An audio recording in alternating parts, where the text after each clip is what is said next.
In the sprawling suburbs of Newport Beach, California, where Mediterranean-style mansions line the coast like ivory sentinels, money speaks louder than words. But sometimes, in the most unexpected moments, silence holds more power than any amount of wealth could ever buy. This is a story about dignity, deception, and a reward that no one saw coming. Before we begin, tell us in the comments, where in the world are you watching this from? We love hearing from our global audience.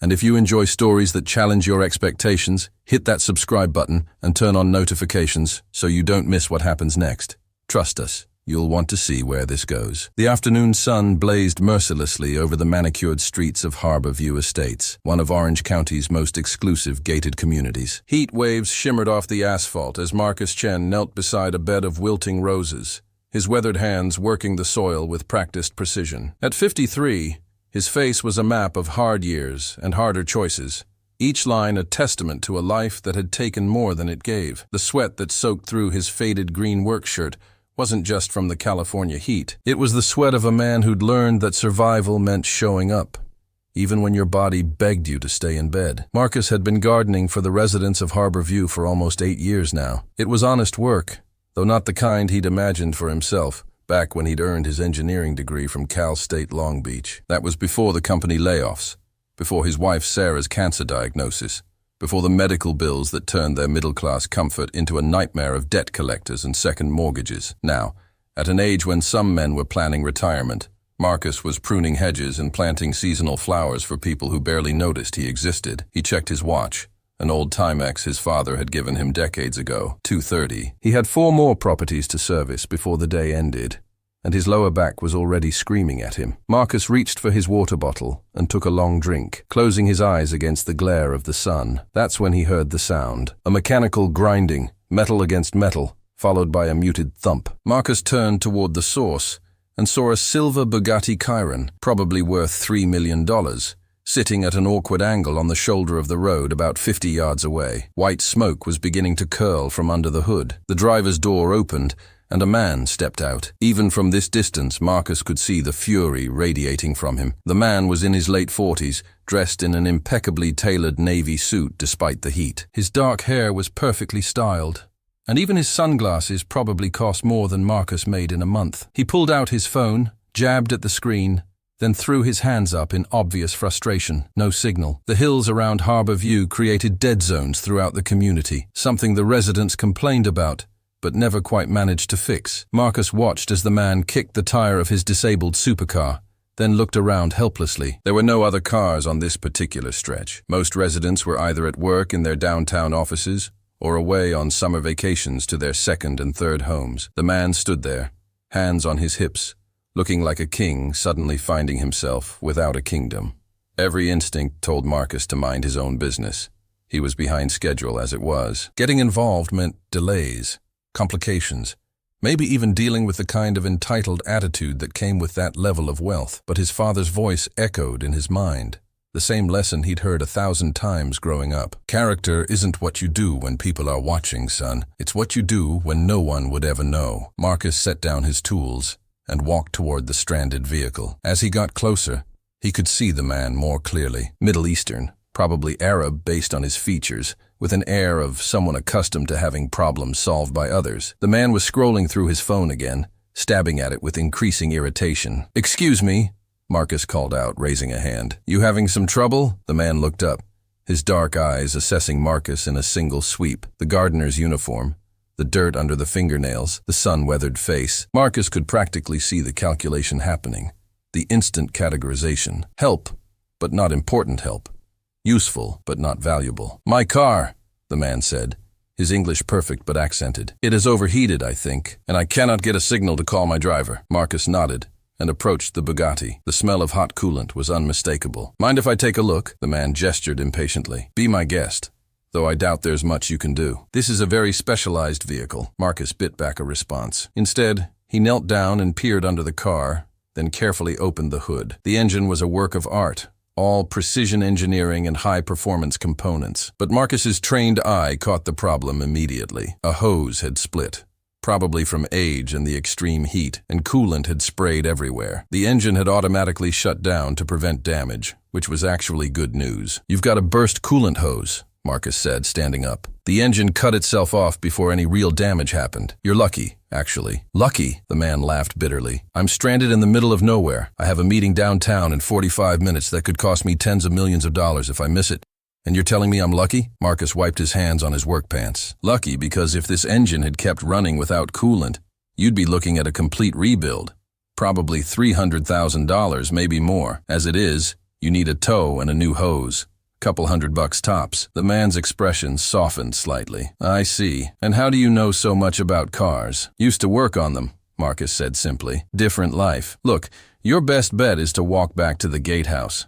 They'll have a landline you can use to call a tow truck. It's about half a mile that way." He pointed back toward the entrance to Harbor View. The man looked down at his polished Italian leather shoes, clearly calculating whether his footwear would survive the journey. Then he looked at his watch, an Audemars Piguet Royal Oak that probably cost more than Marcus's truck. "Half a mile. I don't have that kind of time." "Well," Marcus said slowly, "I've got my truck right up there. I could give you a ride to wherever you need to go. It's not much, but it runs." The man studied Marcus again, this time more carefully. There was suspicion there, that wariness that came with having money. People always wanted something. "Why would you do that?" "You don't know me," Marcus shrugged. "Because you need help and I can provide it. Doesn't need to be more complicated than that." For a long moment, the two men stood in the blazing afternoon sun, the heat radiating off the pavement in waves. Finally, the man extended his hand. "My name is Khalid al-Rashid, Marcus Chen." He shook the offered hand, noticing the firm grip. "Let me grab my tools, and we'll get you on your way." As Marcus loaded his equipment into his battered Ford F-150, Khalid retrieved a leather briefcase from the Bugatti and locked the car. The contrast was almost comical when Khalid climbed into the passenger seat, a man in a $5,000 suit sitting in a truck with duct tape holding the dashboard together and a cracked spider webbing across the windshield. "Air conditioning's broken," Marcus said apologetically as he started the engine. "But the windows work fine." Khalid rolled down his window without complaint. As they drove, Marcus couldn't help but sneak glances at his passenger. The man sat with perfect posture, his briefcase on his lap, staring straight ahead with an intensity that suggested his mind was working through complex calculations. "This meeting you're rushing to," Marcus said, breaking the silence. "Important?" "A property acquisition," Khalid replied. "I'm trying to purchase a commercial development in downtown Los Angeles. The seller is meeting with multiple bidders today. If I'm not there to present my offer personally, I lose the deal." "What kind of development?" "Mixed use. Retail, office space, luxury residential. It's been tied up in probate for 3 years. The family finally agreed to sell." Khalid glanced at Marcus. "Why do you ask?" "Just curious. Sounds complicated." "It is. Real estate in California is always complicated. But I've built my career on seeing value where others see problems." Khalid paused. "Much like you saw a simple solution to my car trouble when I saw only disaster." Marcus smiled slightly. "Sometimes the simplest answer is the right one. Where are we headed exactly?" "The Wilshire Grand Center. Do you know it?" Marcus whistled low. "The skyscraper downtown? That's a good 40-minute drive from here, even with light traffic." "Then I suggest you drive quickly." But there was no harshness in Khalid's tone now, just urgency. Marcus merged onto the 405, pushing his old truck as fast as he dared. They rode in silence for a while, the only sound the wind rushing through the open windows and the laboring of the Ford's engine as it worked to maintain highway speed. "You said you used to work on cars," Khalid said eventually. "What happened?" Marcus kept his eyes on the road. "Life happened. I was an automotive engineer for a tech startup. We were developing electric vehicle systems, trying to compete with Tesla before everyone else jumped in. Company went under. Wrong timing, wrong investors, wrong everything. After that, I couldn't find work in my field. Too specialized, too old. Not flexible enough, so I took what I could get, and you became a gardener." "I became a gardener." Marcus changed lanes to pass a slow-moving semi. "It's honest work, pays the bills. Mostly." Khalid was quiet for a moment. "You don't strike me as a man who settles easily." "I don't strike you as anything. You just met me." "True. But I've built a fortune by learning to read people quickly. You're educated, intelligent, clearly understand complex systems, yet you're working a job that requires none of those skills. That suggests either a lack of ambition or a series of circumstances that left you no choice." Marcus gripped the steering wheel a little tighter. "What's your point?" "No point, just an observation." Khalid shifted in his seat. "I came to America 20 years ago with an engineering degree and $10,000. Everyone told me I'd never succeed, that the system was rigged against someone like me, Middle Eastern, foreign, no connections. But I didn't listen. I found opportunities where others saw obstacles. Good for you, Marcus said, and he meant it without sarcasm. Not everyone gets the same breaks. Breaks? Khalid's voice sharpened. I worked 18-hour days for 5 years. I lived in a studio apartment with 3 other men. I ate rice and lentils because that's all I could afford. Don't talk to me about breaks. Marcus glanced over. I'm not diminishing what you did. I'm sure you worked hard, but don't pretend luck didn't play a role. Right place, right time. Right people. My wife got cancer right when my company folded. Our savings disappeared into medical bills. You can't work 18-hour days when you're spending half your time in hospital waiting rooms, watching the person you love waste away. The anger drained from Khalid's face. I'm sorry, I didn't know. How could you? Marcus's voice was tired. We all carry things, Mr. Al-Rashid. Your struggles don't invalidate mine, and mine don't invalidate yours. We just play the hand we're dealt. They drove in silence again, but it was different now. Less like strangers sharing a car. More like 2 men who'd glimpsed something human in each other. The downtown Los Angeles skyline began to emerge through the haze, glass and steel towers reaching toward the cloudless sky. Tell me about her, Khalid said quietly. Your wife. Marcus swallowed hard. Sarah. We met in college. She was studying literature, wanted to be a teacher, smartest person I ever knew, could quote entire poems from memory. Had opinions about everything. He smiled at the memory. She fought for 3 years, never complained, never asked why me. When she died, she made me promise I wouldn't give up, that I'd keep going no matter what. And have you? Kept going? I show up every day. I do my work. I try to help people when I can. Maybe that's not the success story you built for yourself, but it's what I've got. Khalid nodded slowly. You know what I think? I think you're stronger than me. I've never had to rebuild from nothing. I've had setbacks, yes, but never complete devastation.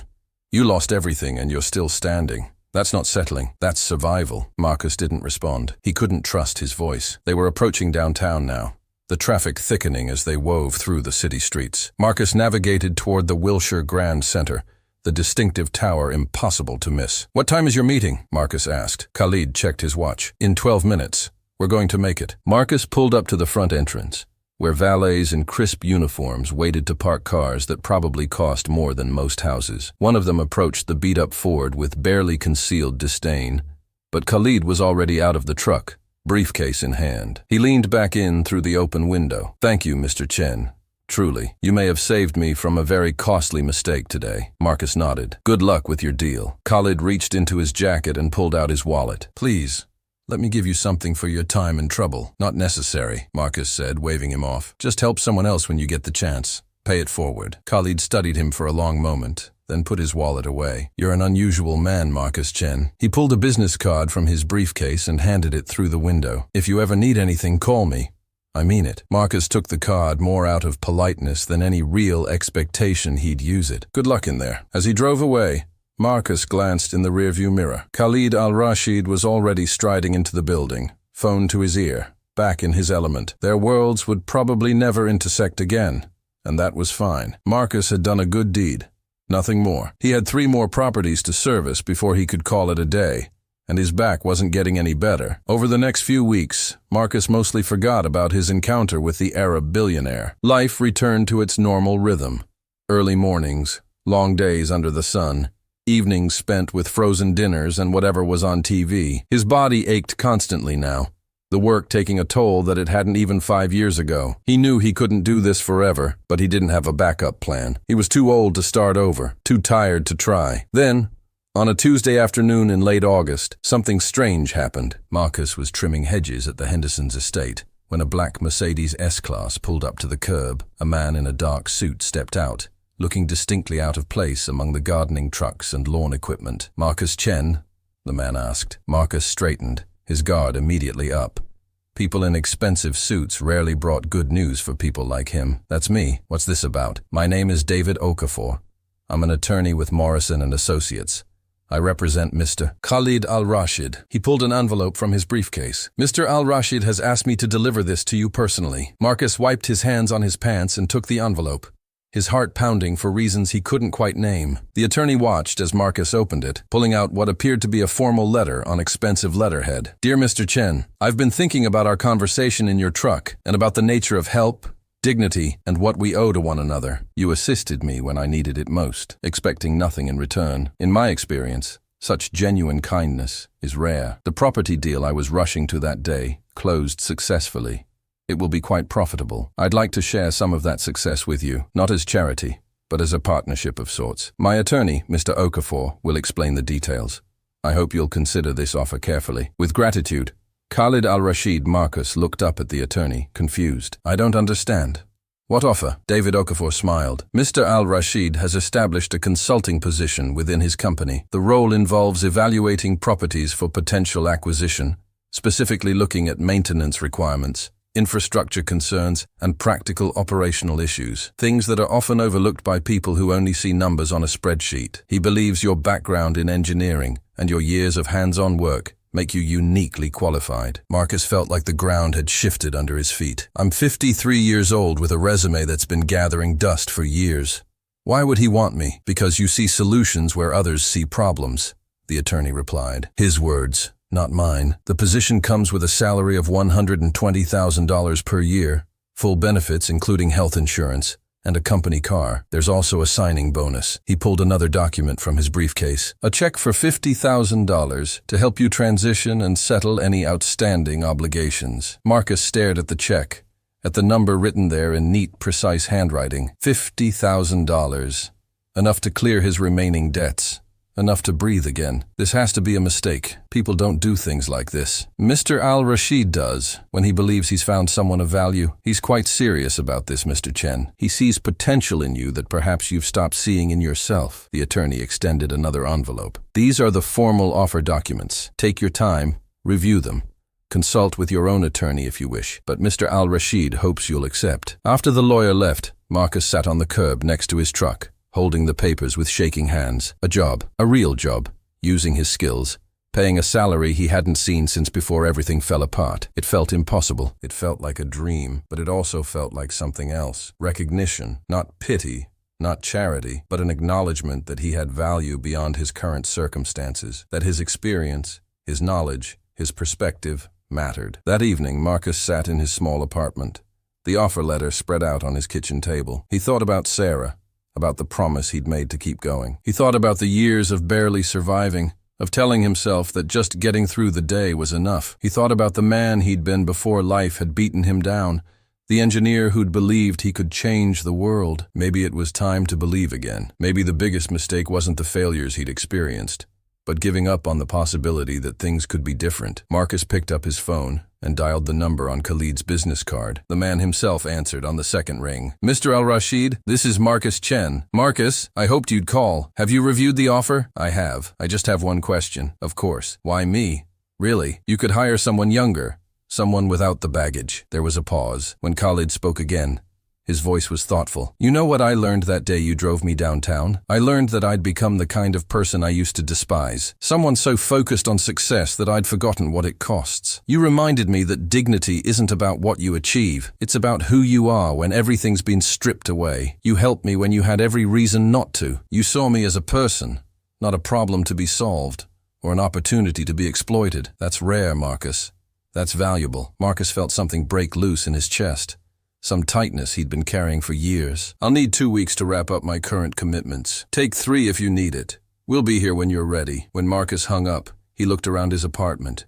Same peeling paint, same ancient furniture, same life he'd been living for almost a decade. But somehow, it all looked different now. Not an ending, but a pause. Not a defeat, but a transition. He thought about all the people who'd overlooked him, who'd seen only the uniform and the dirty hands. He thought about Khalid, who'd been angry and frustrated, and then curious and respectful. 2 strangers from completely different worlds, connected by a moment of simple human decency. The reward hadn't been money. It had been recognition. It had been someone seeing him, really seeing him, and deciding he was worth investing in. That was worth more than any check could ever be. Marcus stood and walked to his window, looking out over the modest neighborhood where he'd spent these difficult years. Tomorrow, he'd finish his gardening jobs. He'd honor his commitments, say his goodbyes, close this chapter with the same integrity he'd brought to everything else. But after that, he'd step into something new. Not because he was lucky, but because he'd never stopped being the man Sarah had believed in, the man who helped strangers, the man who kept his promises, the man who'd survived.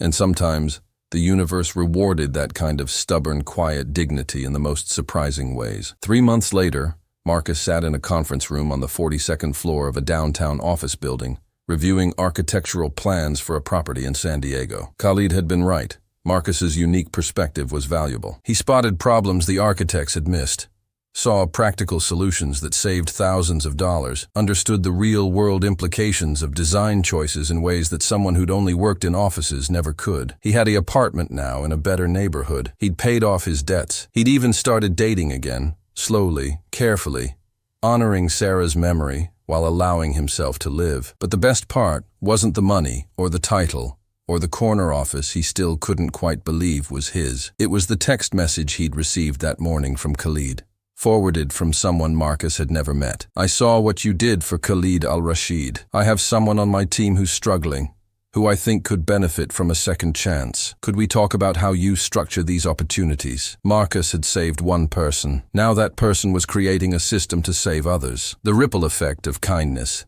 spreading outward in ways Marcus would never fully know. He looked out the floor-to-ceiling windows at the Los Angeles skyline, at the city sprawling endlessly toward the horizon. Somewhere down there, someone was having the worst day of their life. Someone was broken and tired, and convinced their story was over. Marcus hoped they'd find their own unexpected kindness, their own surprising reward, their own reminder that the end of one chapter was just the beginning of another. Because sometimes, when you've lost everything and you still choose to help someone else, the universe pays attention, and sometimes, just sometimes, it decides to help you back. If this story moved you, don't forget to subscribe and hit that notification bell so you never miss our next powerful story. Share this video with someone who needs to hear that second chances are real. And let us know in the comments, have you ever helped a stranger, or has a stranger ever helped you in an unexpected way? We'd love to hear your stories.